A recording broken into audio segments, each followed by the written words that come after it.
Guten Abend, sehr geehrte Damen und Herren. Herzlich willkommen zum Vortrag von Professor Andrzej Szczerski, Maps of Polish Modernist Architecture. Das ist unsere nächste Veranstaltung in der Vortrags- und Diskussionsreihe Häuser aus Glas, Polen und Europas Ringen um die Moderne im 20. Jahrhundert. Ich heiße Małgorzata Jędrzejczyk, ich bin Kuratorin und Historikerin und ich kuratiere das Programm Exercising Modernity am Pilecki-Institut in Berlin. Und die genannte Vortrags- und Diskussionsreihe ist ein Teil von dieses Programms.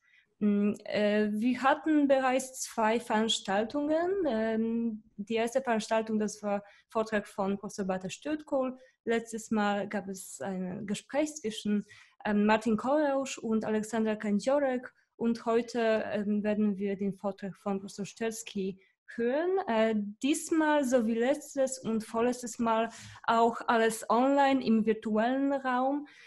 Ich hoffe, dass auch diesmal alles die Verbindung gut genug sein wird und Sie werden uns sowohl gut sehen als auch gut hören können.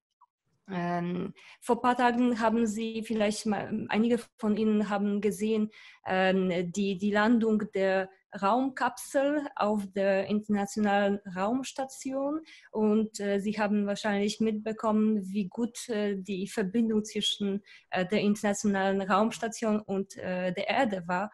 Daher, ich hoffe und ich rechne damit, dass wir auch auf der Erde zwischen Kraków, wo sich Professor Szczerski befindet, zwischen Berlin, wo ich bin, und zwischen Ihnen an unterschiedlichsten Orten polensweit, europasweit, deutschlandsweit und auch außerhalb Europa haben wir heute einige Zuschauer und Zuschauerinnen. Unser heutiger Gast ist Professor Andrzej Szczerski. Professor Andrzej Szczerski ist Kunsthistoriker und Professor am Institut für Kunstgeschichte an der Yagiowa Universität in Krakow. Professor Szczerski ist auch Direktor des Nationalmuseums in Krakow und hat an dieser Institution hat auch die Stelle des stellvertretenden Leiter inne gehabt. Professor Szczerski ist auch Kurator der zahlreichen Ausstellungen zur Geschichte der Architektur und Kunst des 20. Jahrhunderts in Polen, aber auch außerhalb Polen. Und ist auch Autor der zahlreichen Bücher und wissenschaftlichen Beiträgen zur Geschichte der Kunst und Architektur im 20. Jahrhundert, aber auch im 21. Jahrhundert.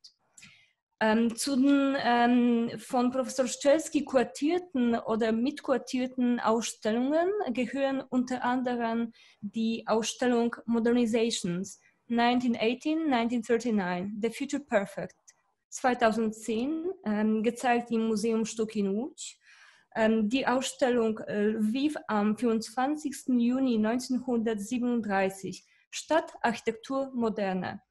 Diese Ausstellung zu sehen war im Architekturmuseum in Wrocław. Zu den anderen Ausstellungen gehörten die Ausstellung Symbolism in Poland and Britain 2009 in Tate Britain, London, sowie die Ausstellung The Power of Fantasy, moderne und zeitgenössische Kunst aus Polen 2011 in Beaux-Arts in Brüssel. Zu den jüngsten Publikationen und Veröffentlichungen von Professor Szczerski gehört unter anderem das Buch Transformacja, Sztuka w Europie Środkowo-Wschodniej po 1989 roku, also Transformation, Kunst im Mittel- und Osteuropa nach 1989, in Krakau 2018 erschienen. Guten Abend, Herr Professor Szczerski. Vielen Dank, dass Sie Zeit gefunden haben, den Vortrag heute für uns zu halten und dass Sie unsere Einladung angenommen haben.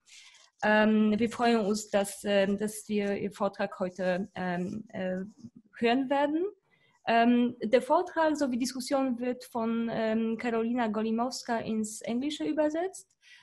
Und die technische Betreuung verdanken wir dem Marek Kowalczyk und Patryk Szostak, meinen beiden Kollegen am Pilecki-Institut in Berlin. Nach dem Vortrag wird es selbstverständlich eine Möglichkeit geben, auch die Fragen an unseren Gast zu stellen.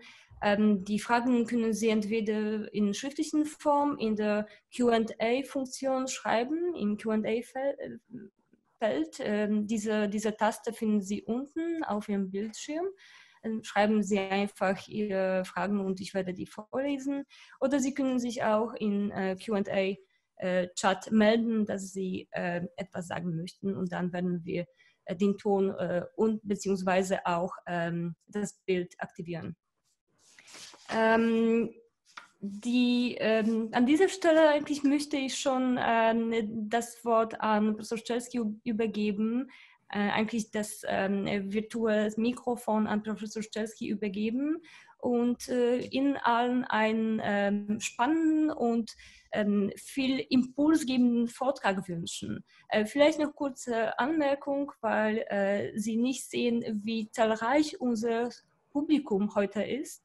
Wir haben derzeit 54 Teilnehmenden und es kommen aber immer wieder noch zusätzliche Personen zu uns nach. Also wir werden circa 60 Personen als Publikum sein. Ja, an dieser Stelle, wie gesagt, übergebe ich das virtuelle Mikrofon an Professor Szczerski und ich wünsche Ihnen einen schönen Abend.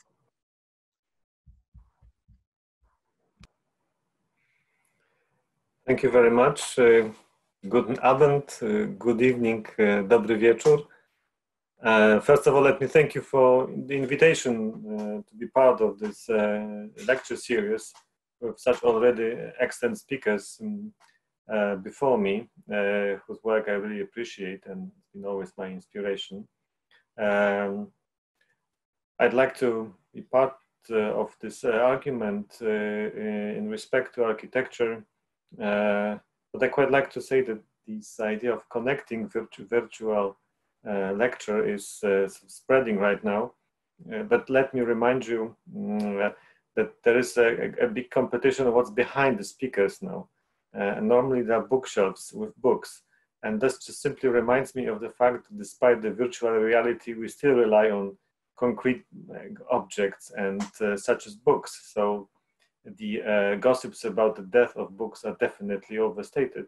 And I'm saying that simply to say that architecture is one of those things that really remain as is physically present. And this is what interests me today also. The physical presence of architecture, in particular locations. So regardless of the virtual world in which we are right now, we will be talking about very specific geographical locations, which I'd like to treat as the key to understand modern architecture, modernist architecture.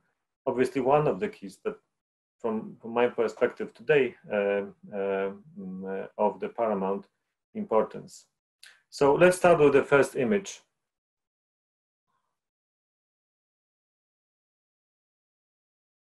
Which shows you the map of pre-Second World War Poland, as it was recreated in 1918, which is my starting point of the argument. The argument goes that looking at the architecture, we have to take precedence of the location, the space, rather than time.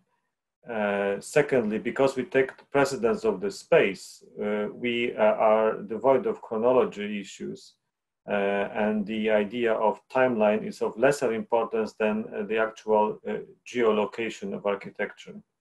And this geo-history of architecture is, on the one hand, deeply based in the historical argument about the what German art history called the Raumstil, or the style of the space. But in the same time, Kunstgeografie from sort of early 20th century, but also geography of art as it was developed in the years 1990s and early 2000s by American art history, especially by Thomas da Costa Kaufman. But looking at this precedents, I think we are also witnessing today a great return of geography. Not only because of the ongoing argument about the sense of globalization and its issues, but in fact the pandemic crisis really speeded up this very discussion about the limits, the challenges of globalization, or definitely return of the what English art history always calls the sense of place, namely the fact that every particular location has its value, has its sense, has its message, and through this particular message, we should definitely understand also its architecture. So what we are seeing now is precisely the very concrete, very real map as it was created in actually in mid-1920s, as late as that, when Poland finished its war with Soviet Union in the east, and finally divided, say, Upper Silesia between Poland and Germany in early 1920s. This is the country that was recreated after over 120 years of partitions, and the country which, as my argument goes, implemented quite instantly, right from the start, a very ambitious program of modernization, also through architecture. But I don't want to talk about the history of Polish architecture between the wars, obviously, but I'd like to look at its geographical spread and look at the issues concerning particular locations and the importance of architecture as it originated in very real form and in very particular places. First of all, looking at this map, we are seeing not really a usual state borders, but we are seeing a new challenge for the politicians, but also architects, namely the three different parts of former empires that divided Europe in 19th century and divided Poland at the end of 18th century. So more or less western part belonging to Germany, southern to Austria-Hungary, and eastern and northeastern to Russia. To recreate this country was to recreate basically create a new complete set of infrastructure, law regulations, education, healthcare system, and so on and so forth. And architecture, precisely because of it, played an extremely important role in unifying the country and making it workable economically, socially, culturally. So this is the first point I want to make about this particular location. Architecture in independent Poland, as it was recreated in 1918, had definitely a social role and a political role much more important than anywhere else in Western Europe or in the United States. And as I would like to argue, it's probably its main message was the architecture of independence. The architecture was to prove that Polish independence works, and the country which was often denied the right to existence, and it was seen as a historical past, suddenly reappears and not only exists, but actually proves that decision to create it was the right one. So with this impact, you can read this architecture from a completely different point of view. That if you took an example of very similar, often buildings, I mean with a similar form, but created elsewhere. So this is my main argument. And like at the end of the lecture, I'd like to sort of theorize a little bit about it. But now let's look at the very precise, I said, concrete, non-virtual virtual issues regarding these particular locations. So the first point is that often in many cases, this architecture originated precisely in open, empty fields, and precisely showed the new beginning that was brought by the existence of the Polish state and all these economical and political changes it involved. This is a very famous photo of the port and city of Gdynia. Just let me return to the previous image, which was created right on the Baltic Sea in what was known as the Polish maritime window to the world.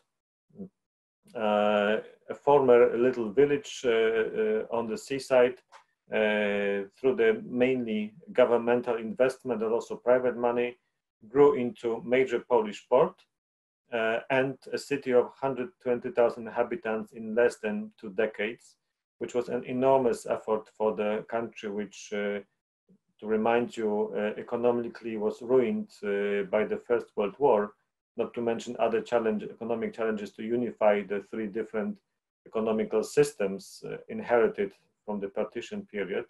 So regardless of that, this investment carried on and brought surprisingly spectacular results. But this image is so interesting because it precisely shows that this architecture made a new beginning.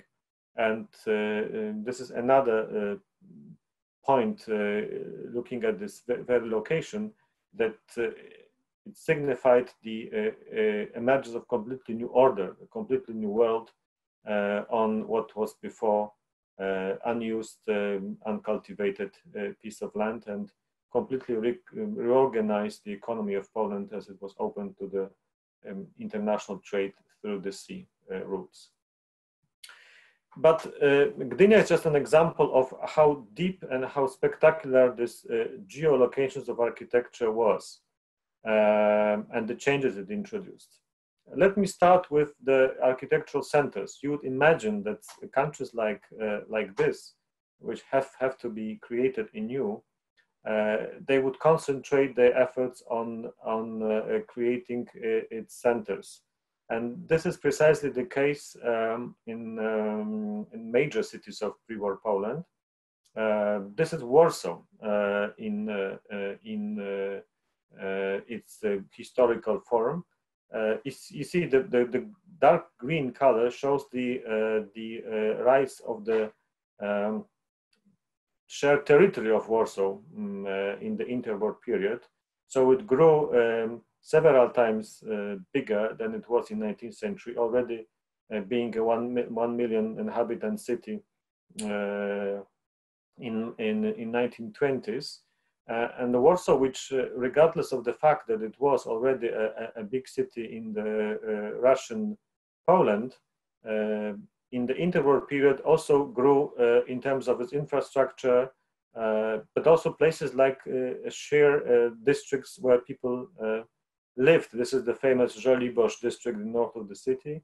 I'm showing it to exemplify the extent of the great exuberant almost growth of Polish cities in the interwar period and the need of expansion that was necessary for them to really function as modern cities.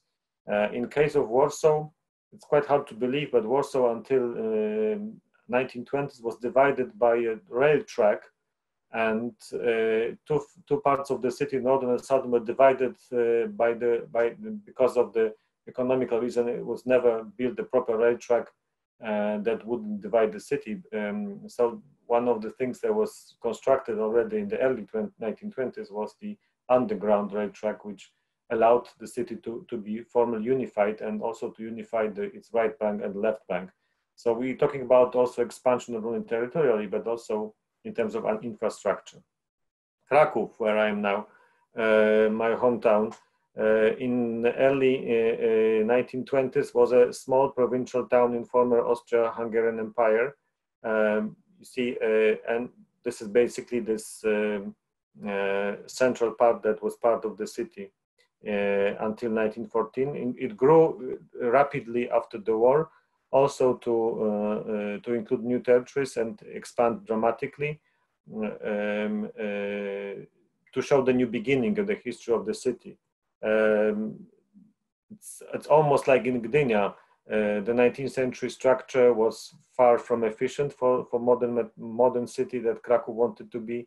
So the new spectacular avenues were created, new public buildings, including the office buildings in the historic city center by Frederick Tadanier, rather bold introduction of the modernist architecture about 200 meters from old medieval market square, which shows also the acceptance of modernity as a sign of something new. Not to mention even the modern churches that were created as a symbol of modernization also of this part of the Polish culture, so the Catholic religion. I'm showing this church also to remind you that this was the church of future John Paul II, who lived nearby in district of Dębniki, and this is where he went to pray. So this also was a kind of infrastructure, so to say, of his papal vocation later on. So he's a modernist pope in this respect. The third major city of Poland, of pre-war Poland, was Lviv, which also was a 19th century beautiful city developed in Austria-Hungary, of course, with its medieval roots. In the interwar period, Lviv also grew rapidly, especially with the new residential districts and also the spectacular investment in the city center. To mention the Sprecher house, Jonas Sprecher, Jewish entrepreneur, office building and commercial building with residential top floors, built right near, about again 200 meters from old medieval market square in Lviv. It is 1929, one of the earliest examples of the modernist buildings in the city of historic core of the city. It also included the neon lights, which was quite a novelty still then in Europe. So it was precisely the sign of new era that arrived in the old pretty developed capital of Austro-Hungarian province of Galicia, which was the occupied part of Poland in the Austro-Hungarian Empire. In other words, these metropolises, the bigger cities, were the first cradles of modernity, and within them already the existence of modern architecture, talking about the location, very exuberant exponent in the center of the cities, signified the new beginning and signified the rise of the new era in development of Polish state. In fact, the Lviv has this image also in Polish minds of the wonderful sort of late historicist city. Yet in the interwar period, it received several buildings that represented quite bold experiments in architecture, mostly based on the talents of local polytechnic and local very strong architectural milieu of architects like Tadeusz Wróbel. This is a city factory of electricity that provided electricity for Lviv and the whole region, precisely the sign of modernity, built also in the central part of Lviv. Or buildings like that executed by Warsaw architects, which was a club for railway workers from the early 1930s, where not only were the club spaces, a little hotel, but also a very famous cinema, Roxy, or buildings of the state insurance company by Jan Bagieński, again from the early 30s, an important also institute in the war of medicine research, executed by one of the Lviv professors who executed his research that allowed to combat the typhus diseases during the war. It might be important to note that this rise of architecture resulted from a special set of law and economical regulations introduced in Poland already in the early 1920s. This was mostly based on the state credit that was provided by one of the state banks that was to support the emergence of architecture. But there were also other regulations, such as special law for the cooperatives, so they could create and build easier buildings. And also there were tax exempts from those who invested in architecture. Therefore, in the economically problematic situation, the architecture could grow surprisingly quickly. And this is also one of these examples of the particular geolocations in this respect, in terms of law regulation, that allowed this architecture to rise so quickly.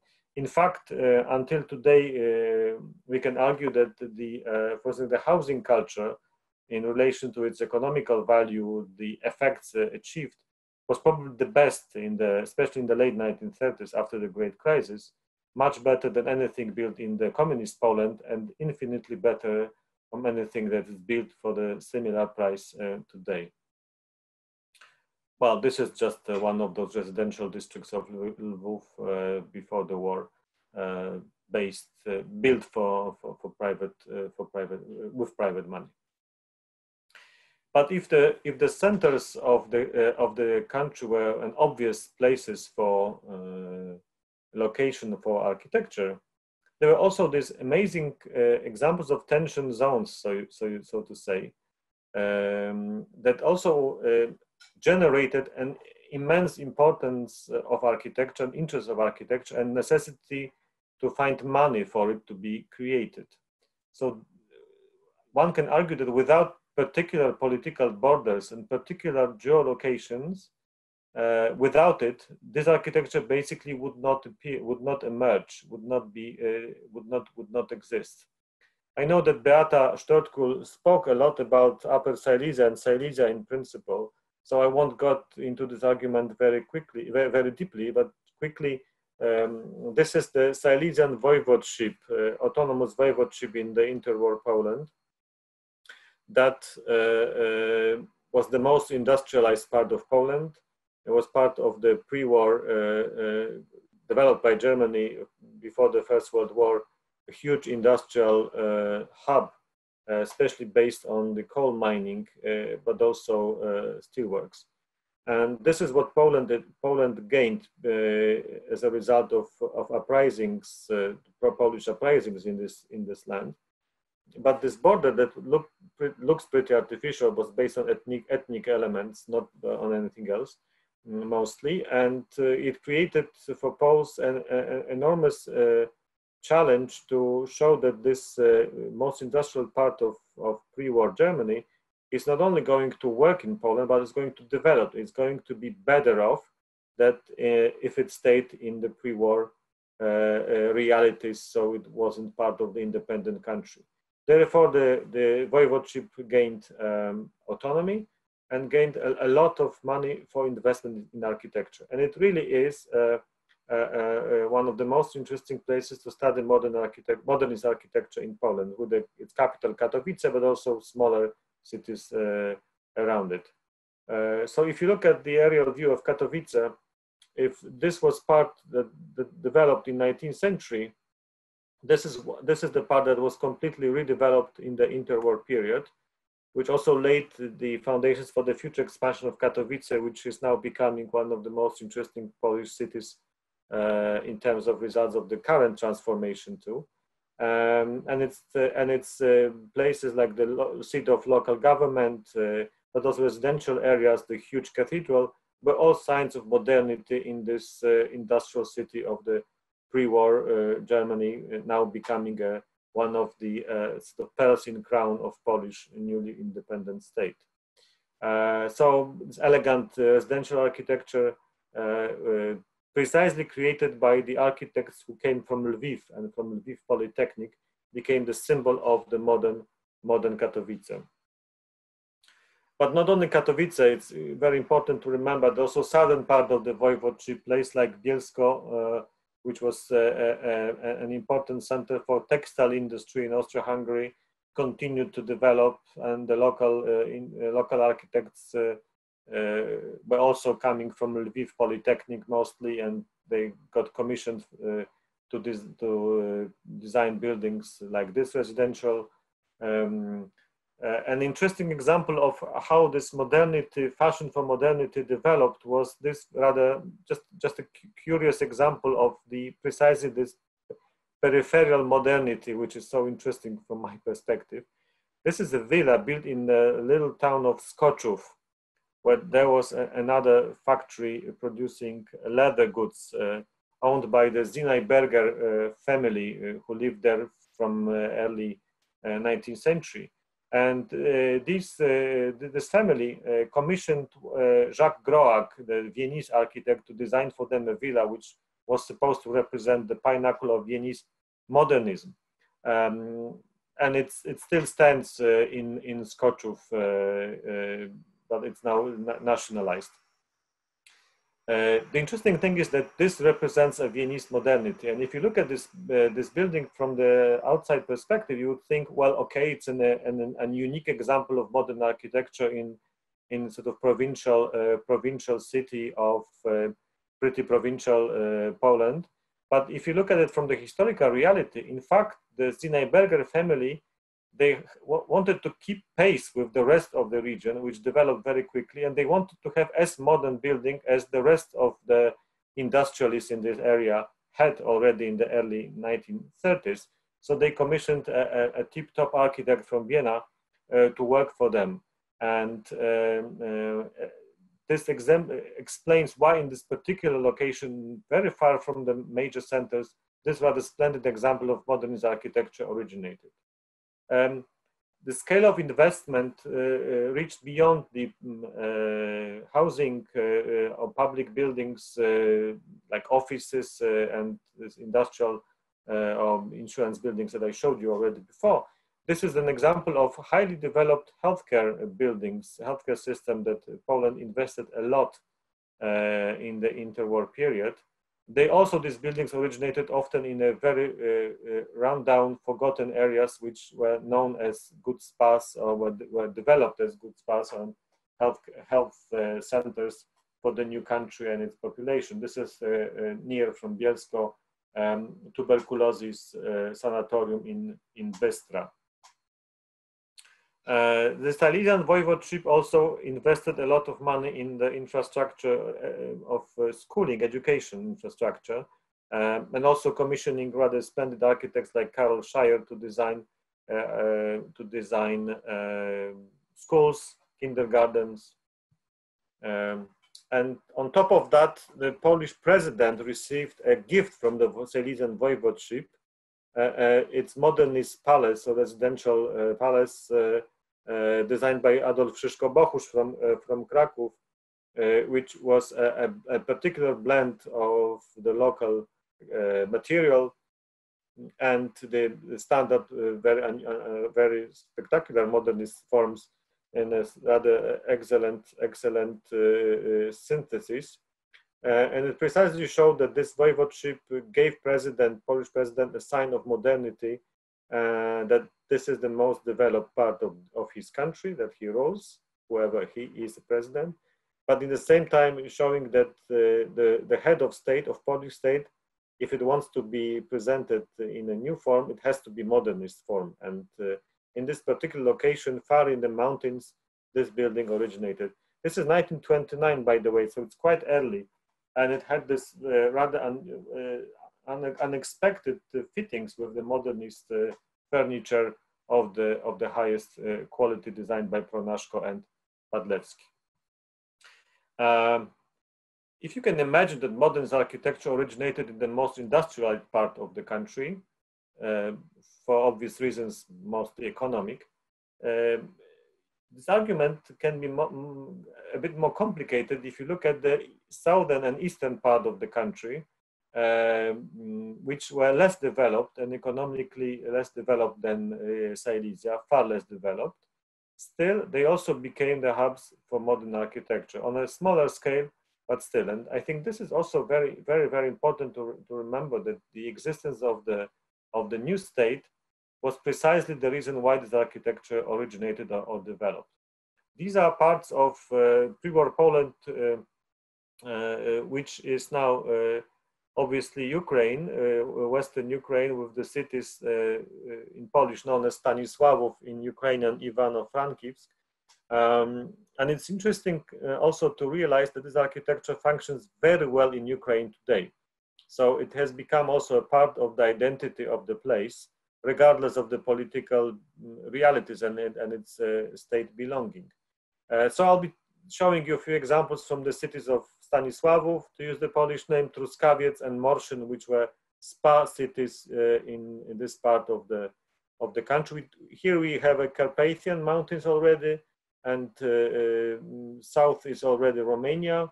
and this is today Ukraine, and next to it is Slovakia. This is Truskawiec, which became a very elegant spa town for city of Lwów and southeastern part of pre-war Poland. Again, the architects from Lwów mostly and partly from Warsaw built their commissions on private commissions, this kind of elegant spa villas. In Morszyn, you had this houses, hotels, and also the spa infrastructure, which are the pearls of modernity in a faraway provincial district. Still, because of the particular geolocation, they could originate.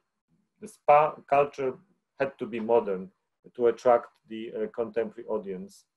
And here is the spa house in Morszyn, probably the greatest built in this part of pre-war Poland.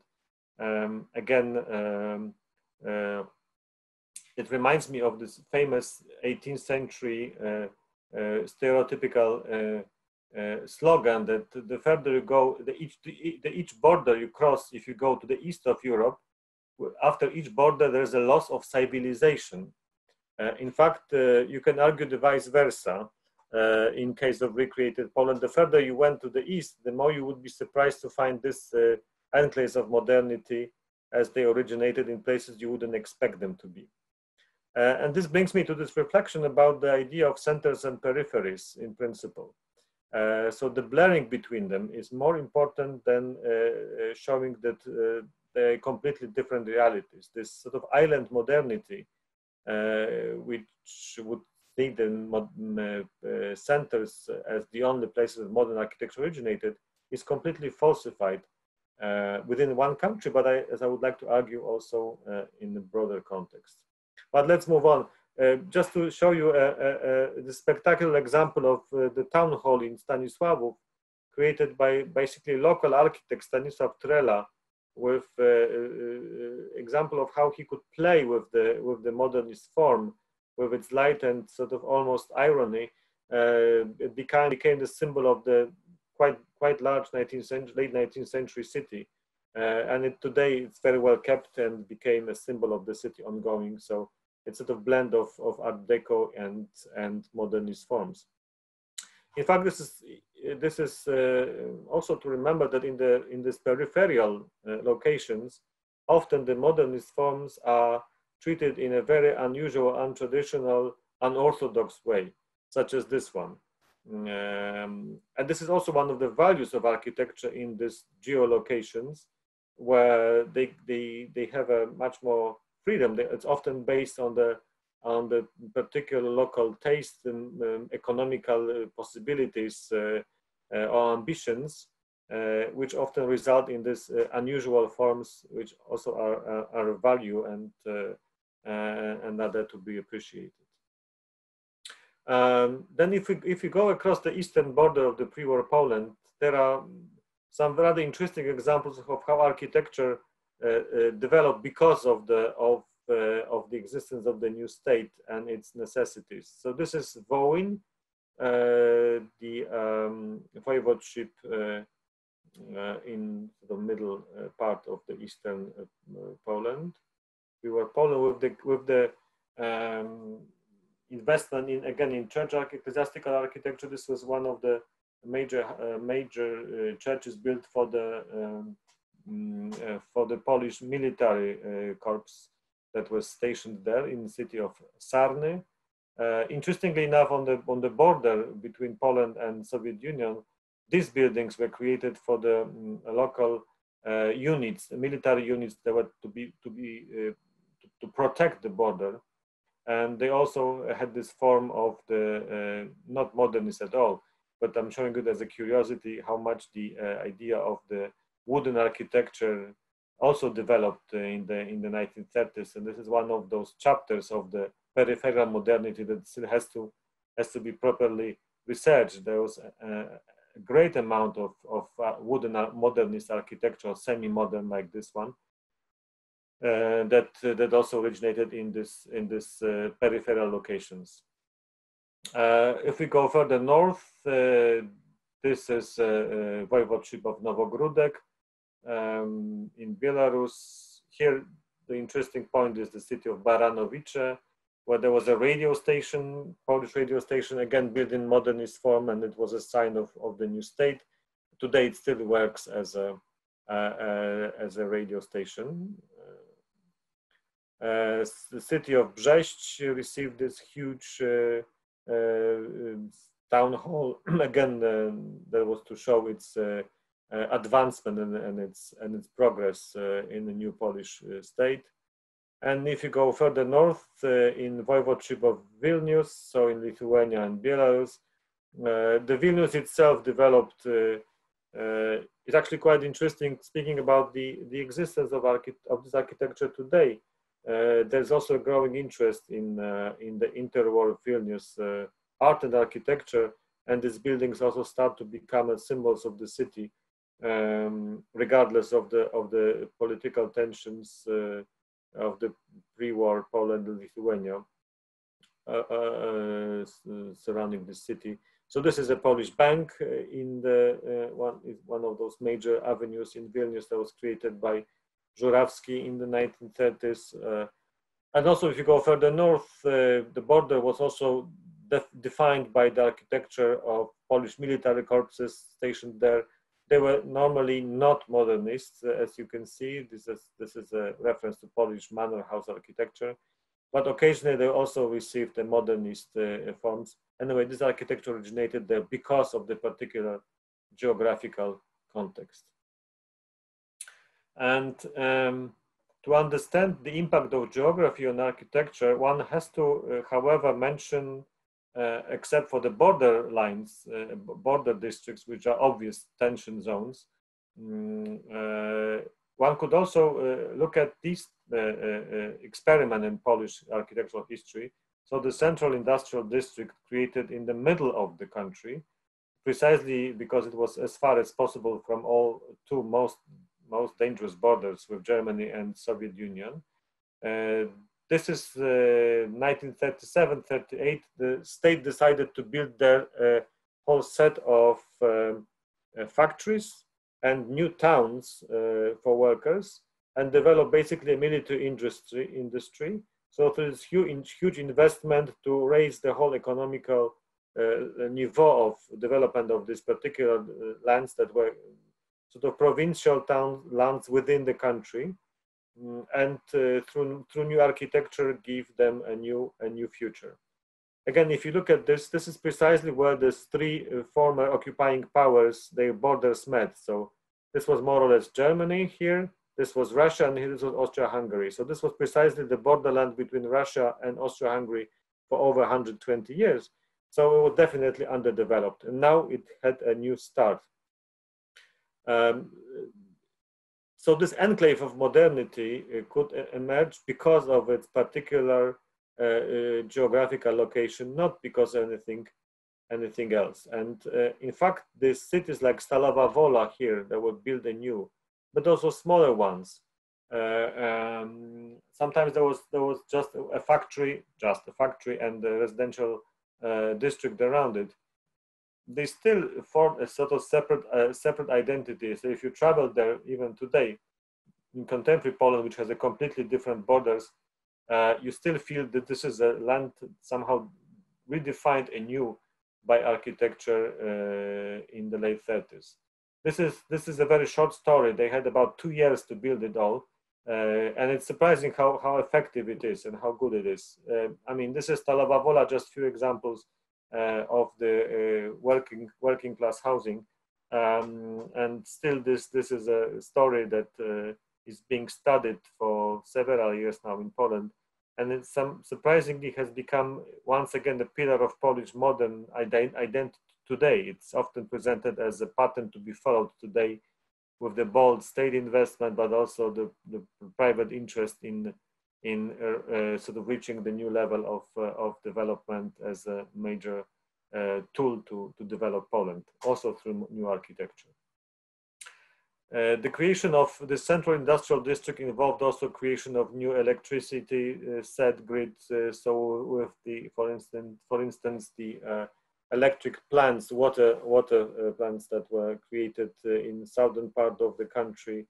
So this is just an example of how far this the results of how exuberant this program was, given the realities and how much it changed the architectural landscape of this part of the country. And last but not least, it's actually fascinating when you travel around Poland and you go to some really faraway places to discover that this diverse, dispersed modernity emerged there, especially in mountains. This is the place called Rzegiestów. It's on the border between Poland and Slovakia, where a hotel Victor was built by one of the major Lviv architect Jan Bagieński in the 1930s. It's probably one of the best, if not the best, modernist hotel ever built in Poland in this period. And it's not in Warsaw, it's not on the seaside, but it's far away in distant mountains. Why? Because this place, Rzegiestów, was a favorite spa town of the Warsaw elites. And this is where they traveled in summer and winter especially. And this is where they stayed. And so because of this particular importance, this building could emerge and is a sign of the peripheral modernity that developed because of its geographical attraction. Speaking about Lviv architects and the map of their activities, they are those who built especially Upper Silesia, this sort of spa towns in southern Poland.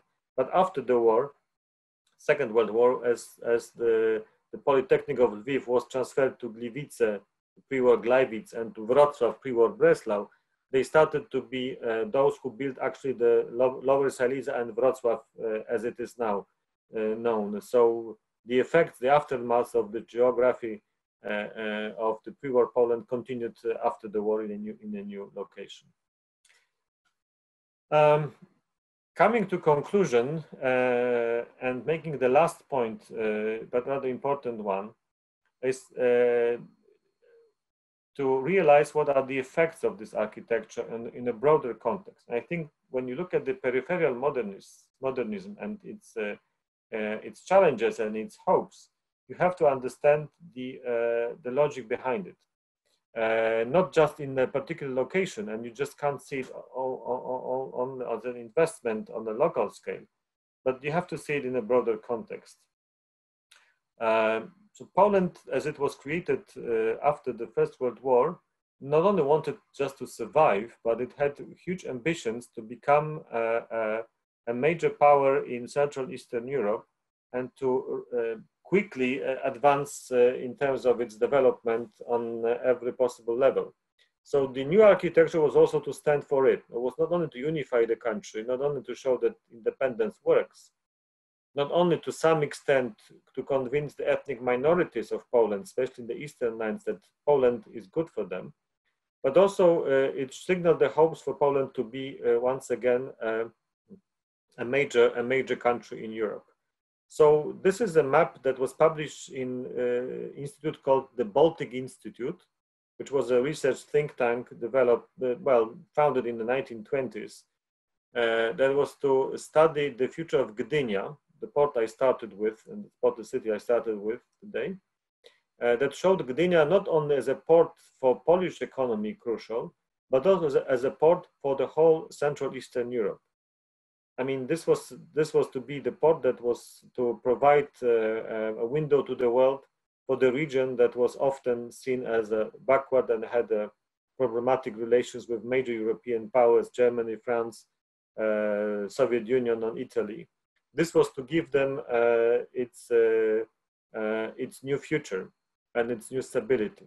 So this architecture also has to be seen in context of these ambitions.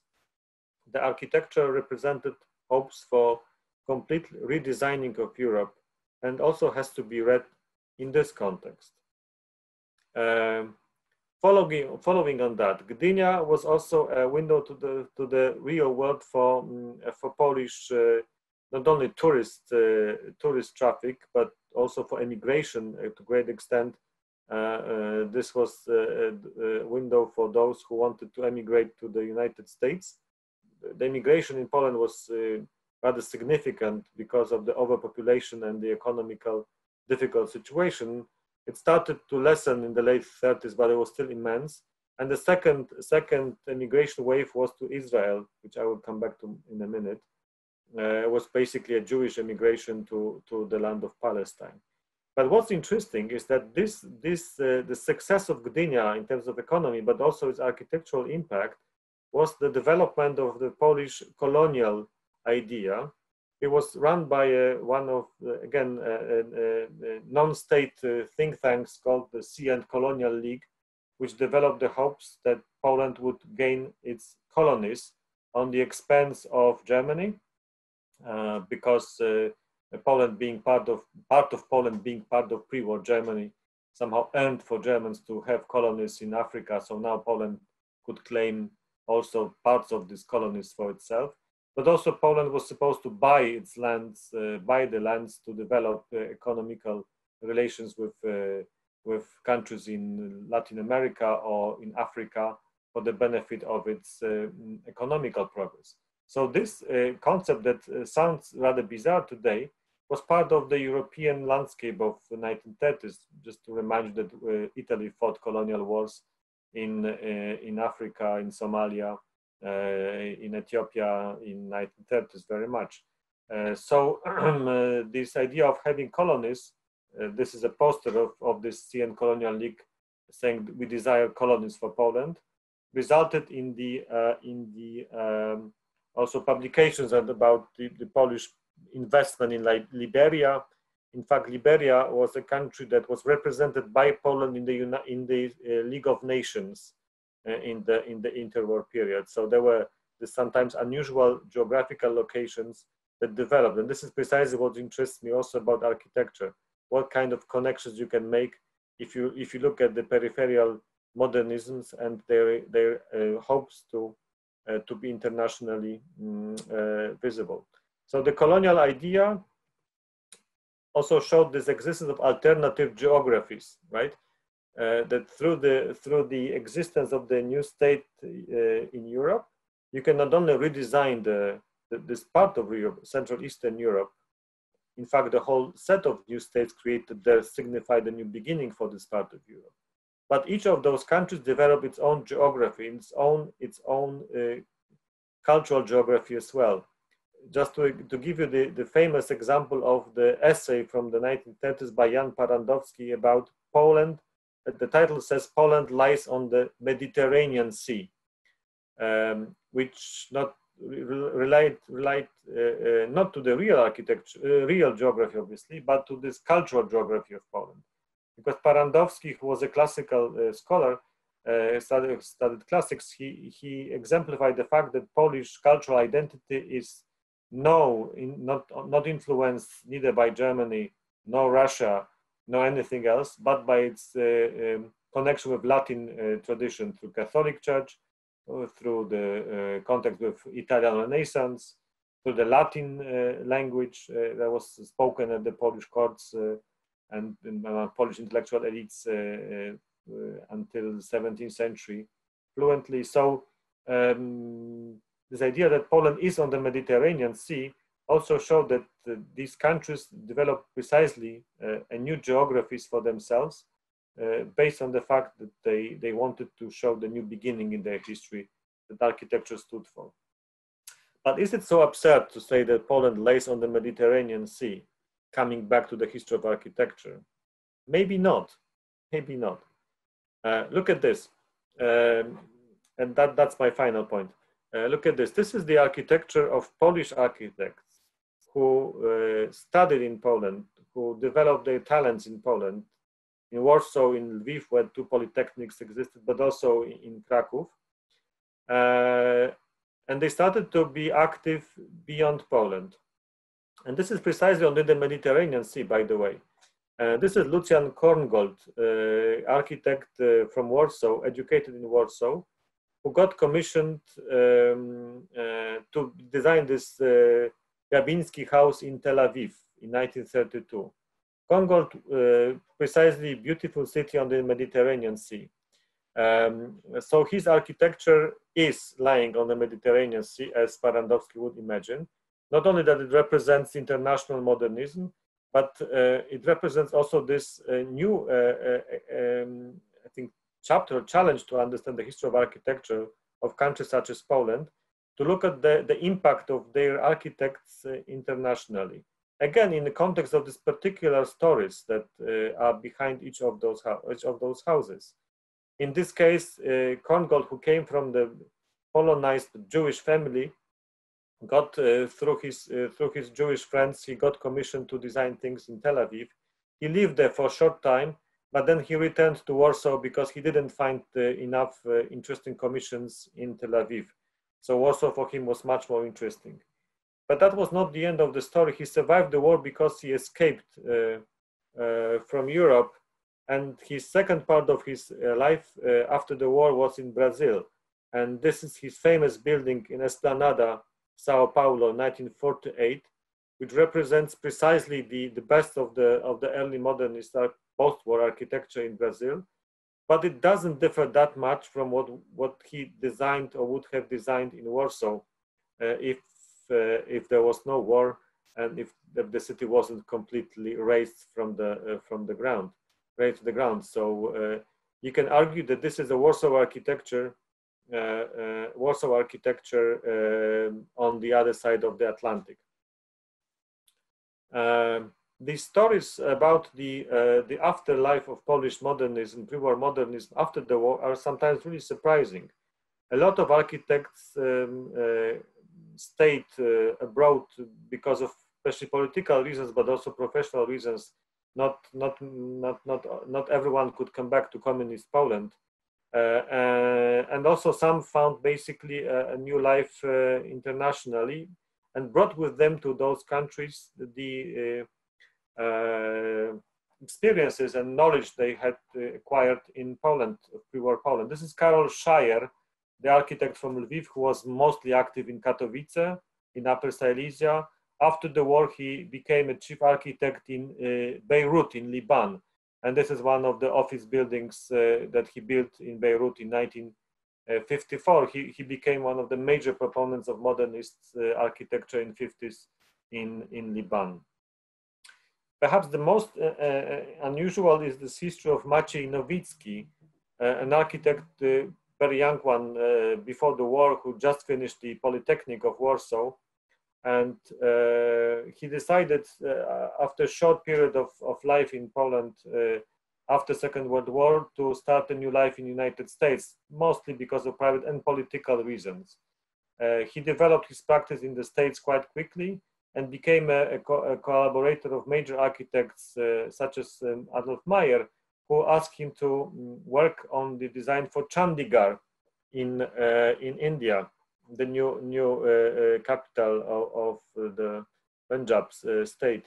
And in fact, it was Novitskiy who designed the first city plan for Chandigarh, and then it was taken over by Le Corbusier. In fact, Novitskiy died on the plane crash in India or in Pakistan when he was working on this project. That's why he couldn't finish it. But if you look at the designs for Chandigarh from the 1950s by him, you actually see Warsaw of the 1930s or early 1940s, which he designed as a new city. In fact, he worked during the war illegally to design the new Warsaw as it would have been rebuilt after the Second World War once the independence was regained. So precisely, you can argue that this is a Polish architecture, not really on the Mediterranean Sea, but really somewhere else. Still, it sort of signifies this new geographical location of these experiments that originated in Poland.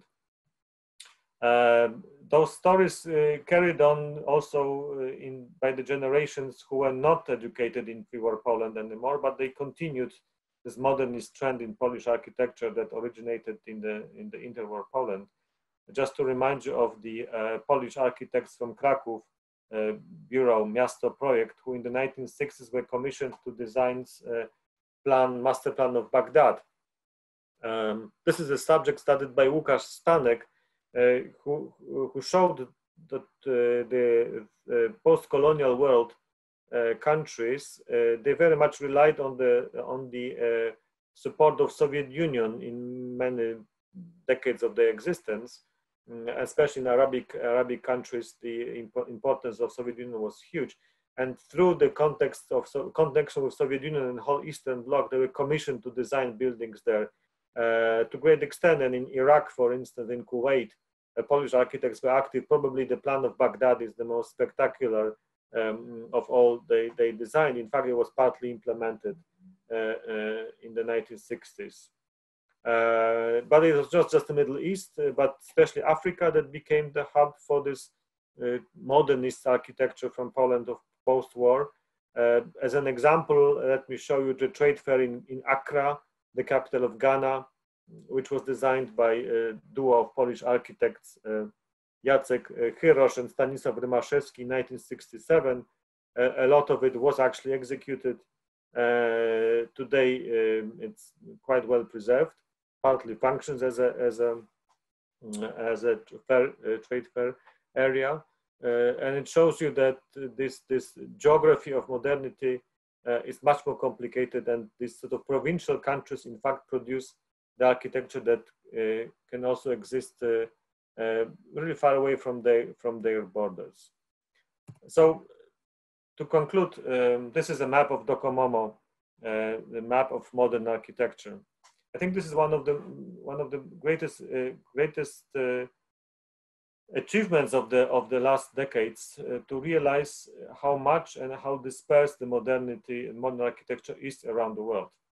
And therefore, you can argue that except from the traditional geography of center and provinces, there's a possibility of imagining an alternative geography of polycentric modernism.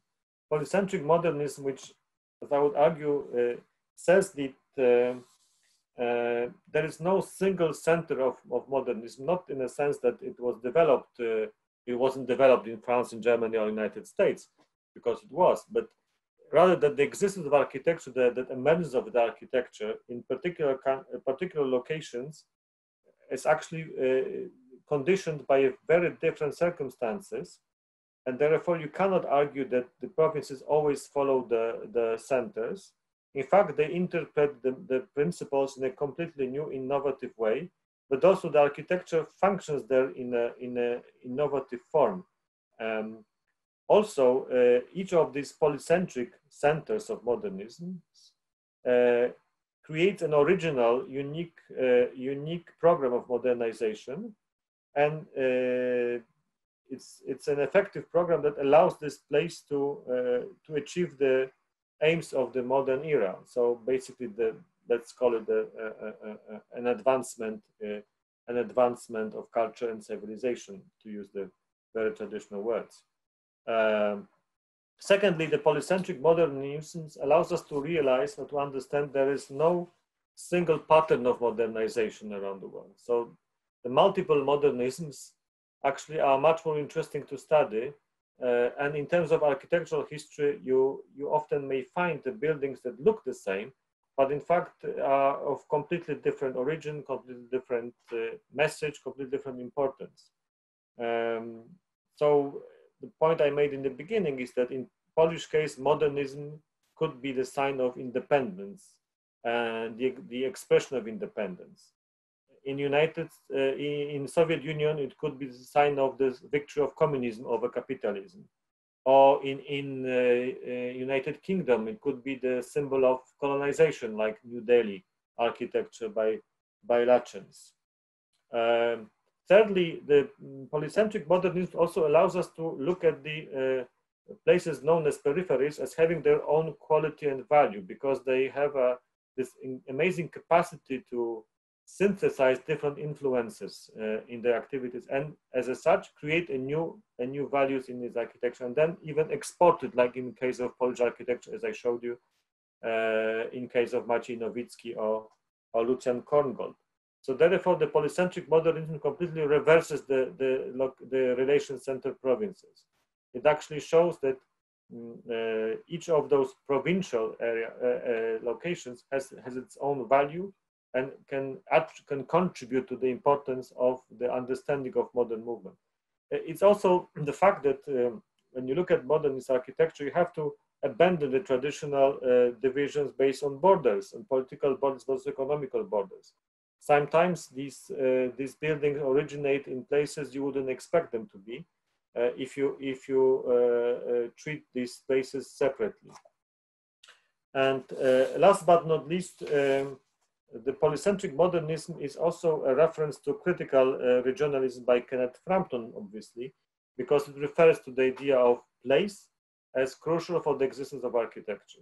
And I think this is also what we learn from history of modernism, that despite of the what Hitchcock and others called international style or Gideon, this architecture is also based on particular sense of place. And to understand architecture, you always have to come back and start with its geolocation and its particular circumstances that allowed it to happen, allowed it to emerge, and also the aftermath of this emergence. And therefore, from my point of view, geography is the key to understand also the history of modernist architecture, not only in Poland, but in principle around the world. So therefore, the idea of maps of modern architecture, various maps, is crucial to understand its history and its importance and its ongoing value for contemporary world. Thank you very much.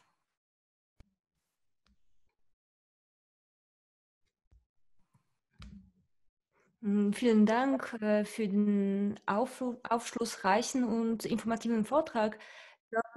Ich glaube, Sie haben viele interessante Perspektiven eröffnet für das Verstehen und fürs Umdenken der Geschichte der modernen Architektur, nicht nur im Hinblick auf Polen, aber auch im Hinblick auf die moderne Architektur und modernistische Architektur europaweit, aber auch weltweit.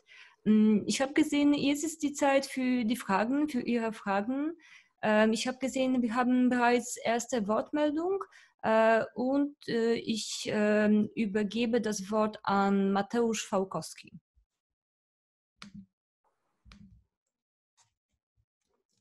Ich hoffe, das funktioniert.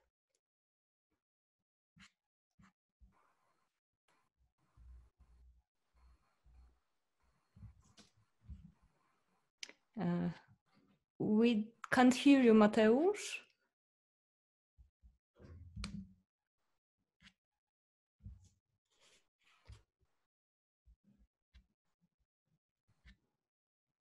Okay, so Mateusz, we can't hear you. If you can hear us, please activate your microphone. Or Marek, could you activate the microphone of Mateusz Fałkowski?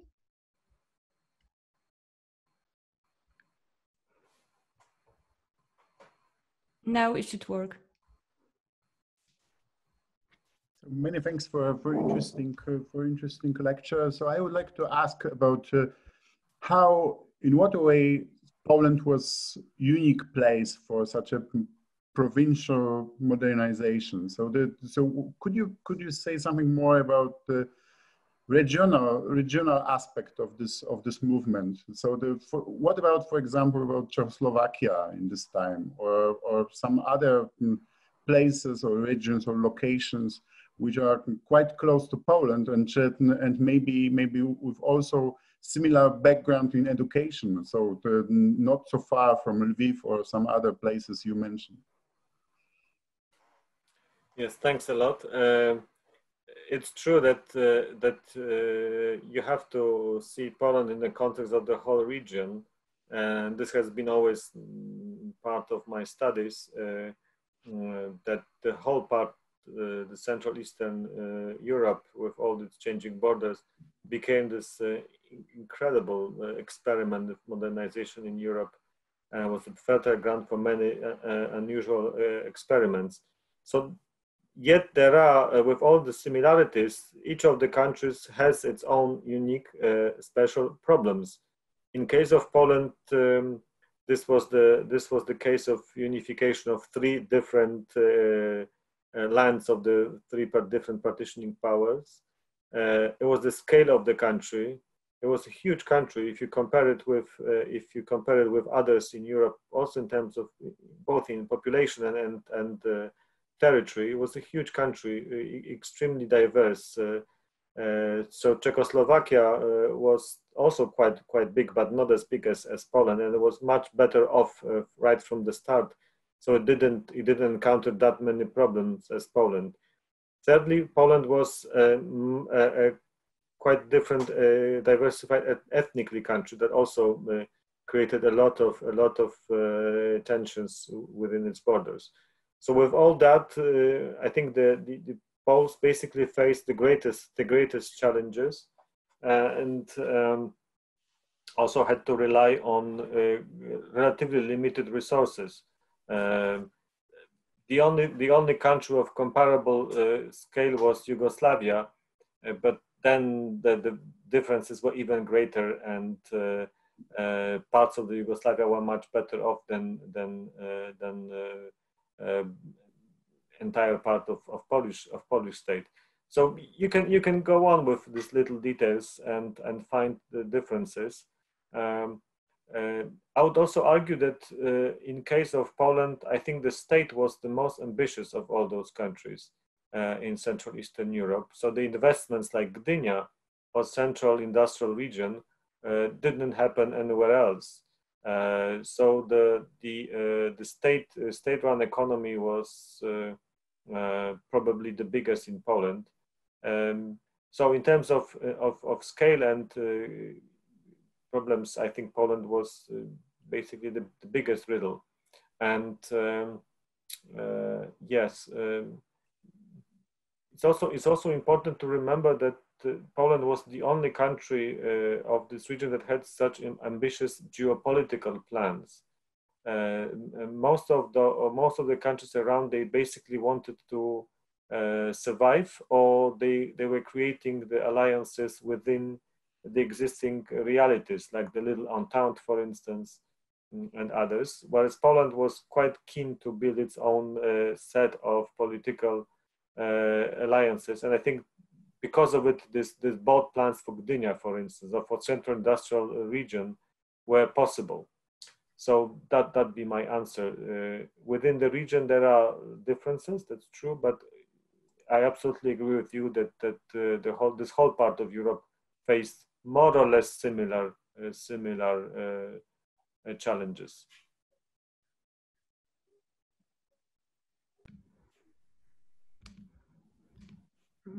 Haben Sie noch Fragen, falls jemand sich entscheidet, eine Frage noch zu stellen? Da ist noch eine Frage. Die Frage wird auf Englisch sein, deshalb ich steige jetzt auf Englisch um und ich bitte Karolina Golimowska, die Frage ins Deutsche zu übersetzen. The question comes from Mochylowski, excuse me, and the question is, do you know the Polish pavilion at the World's Fair of 1939? Would you comment on its design and location at the fair? Yes, we're talking about New York, obviously, and the design is in Polish architectural history, in fact, is not so loved as the 1937 pavilion in Paris, which everyone likes. And we see it as an example of beautiful Warsaw modernism of this period. This 1939 was already showing the evolution of the Polish architecture of this period of, sort of more technological experiment, a bit more representation, a bit more bombastic appearance. And also the interior fittings. There was less modernist experiment than in 1937. So we see it often as an example of a step back from what happened 2 years earlier. in the same time, I think this pavilion is fantastic in a sense that it represented the attempt to create something on sort of universal American way of thinking about architecture and the cinematic importance of the buildings, because it was covered with metal, so it had this sort of dematerialized aspect of architecture. It was more of architecture as mass media, as Beatrice Colomina would say. So it did show an understanding of the new popular culture that was developing around architecture of fairs. So I understand it as a more of a spectacle than the actual building, sort of an ongoing spectacle. The same with the interior fittings, and especially the exhibition, which was really based on the sort of high level effects of quick impact, huge decorations. Yeah, it kind of looked as understanding of the fair, not much as a experiment in very refined architecture, but architecture is effective, and the architecture that is a symbol of theatrical symbol of the country it represents. In fact, the post-fair story of the building, it's intriguing. First of all, it was dismantled, obviously, completely, but the fittings went in the Polish museum in Chicago, which still houses them, and it's using this is a part of its essential collection. But more interesting is the monument to Yagiowa, which stood in front of the pavilion, which was transferred to Central Park in New York already in the war period. Mind you, the exhibition finished when the war was already on in Poland, so there was no one to take care of the rest of the pavilion. So this monument of Yagiowa went to, it's actually at the back of Metropolitan Museum, still there. And it was, in the war, it was given a new pedestal and a new inscription on it that says it's a monument to Yagiowa, the founder of the alliance of the three nations of East Central Europe, united against the Teutonic invasion. So obviously in reference to the Teutonic order that Yagiowa defeated at the Battle of Grunwald. And speaking about this performative aspect of the 1939 Polish pavilion, this monument functioned very well in its performative aspect, because it was voted the most popular monument in New York towards the end of the war, when the pro-Polish sympathies in America were at its peak. And this is why it stayed until today in Central Park, and it's a part of the New York scene ever since. So it shows you the unexpected consequences of this performative architecture that pavilion in 1939 was.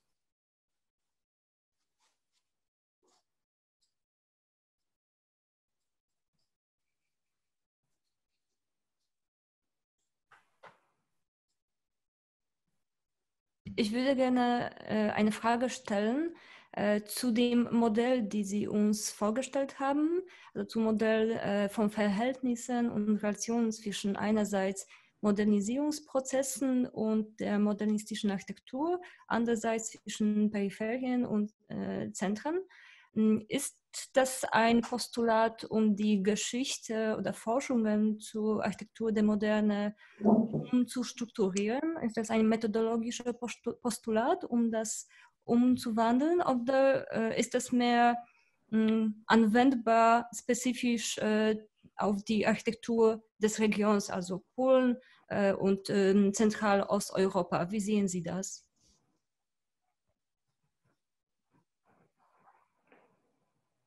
No, I think I'd like to see it as a methodological proposal for the general art history, architectural history, especially of modernist architecture, because the more I study it, the more interesting and the more intriguing it is to see its bits and pieces around the world, which are actually archipelago of different stories. And I just don't think that idea of international style works anymore. I'm not the only one, obviously, but my idea is that the idea of polycentricity also allows you to avoid the dangers of this sort of localization or overall overstated importance of the place, because you are showing this as a part of the larger network, right? And you're showing it that it's still an ongoing exchange between them. There's still an influential teaching, a mutual exchange of ideas. That's why it is still the same set of values around the world, but they are read, interpreted, created differently in many different areas. And also the important thing about this polycentric model is that it's a way to appreciate the places which are often seen as less intriguing, less important, curious. Whereas in fact, in many cases, a lot of them are giving you such tremendous stories about not just the historical circumstances, but the very importance of architecture, what architecture can achieve, why architecture is important, what architecture can influence. I think this is what you learn in places around the world, that they would basically fall off the image, the vision, if you talk only about centers and peripheries. And even if you keep the centers, peripheries, you just don't appreciate. You can't appreciate the particular stories that are there, that completely change the understanding of architecture. And I think it's beneficial for the whole history of architecture, because it allows you to appreciate it even more. Vielen Dank.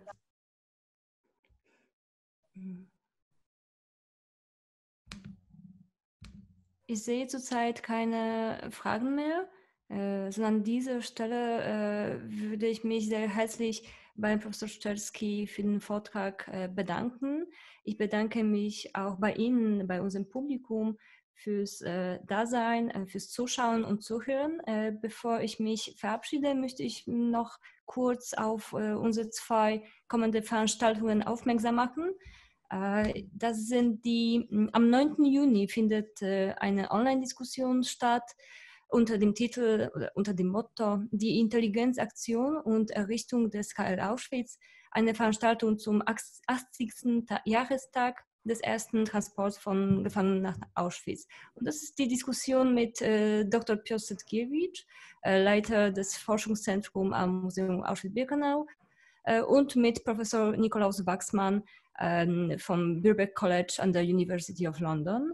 Wiederum noch im Juni findet die zweite Veranstaltung im Rahmen der Vortrags- und Diskussionsreihe Häuser aus Glas. Und das wird der Vortrag von Dorota Leśniak-Rychlak, ebenfalls aus Kraków, vom Institut Architektur in Kraków. Und dieser Vortrag der Titel des Vortrages lautet Monumental Design, Adolf Szyszko-Bochusz and the Architecture of a State.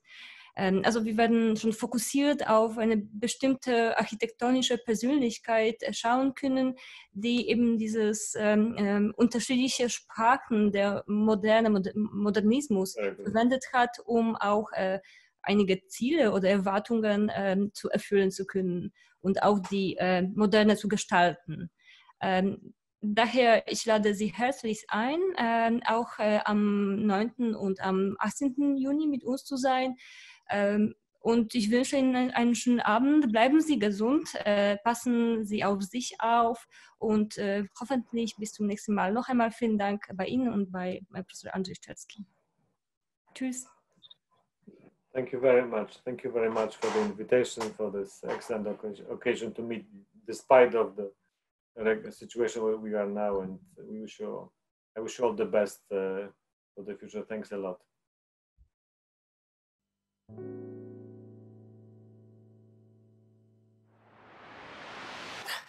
you.